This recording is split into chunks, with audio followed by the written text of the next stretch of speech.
Hello, brothers and sisters. It's the third Sunday of Lent. Today's reading, the Holy Gospel according to John. Therefore, he went into a city of Samaria, which is called Sychar, near the estate which Jacob gave to his son Joseph. And Jacob's well was there. And so Jesus, being tired from the journey, was sitting in a certain way on the well. It was about the 6th hour. A woman of Samaria arrived to draw water.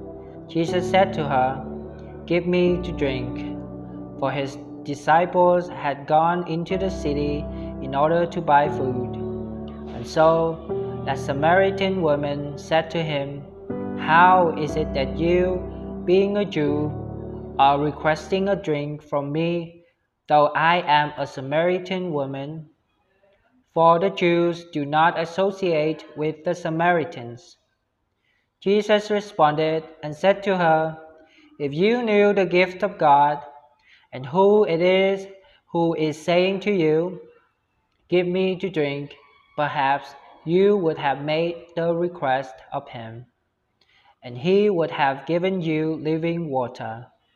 The woman said to him, "Lord, you do not have anything with which to draw water, and the well is deep.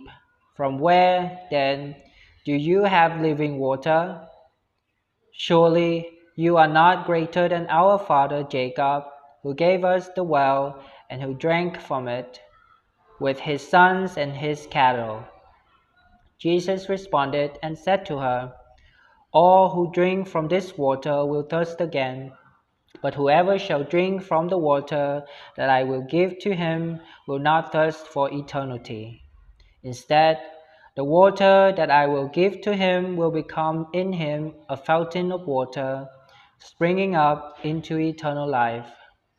The woman said to him, "Lord, give me this water so that I may not thirst and may not come here to draw water."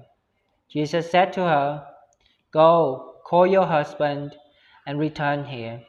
The woman responded and said, "I have no husband." Jesus said to her, "You have spoken well in saying, 'I have no husband.' For you have had 5 husbands, but he whom you have now is not your husband. You have spoken this in truth." The woman said to him, "Lord, I see that you are a prophet.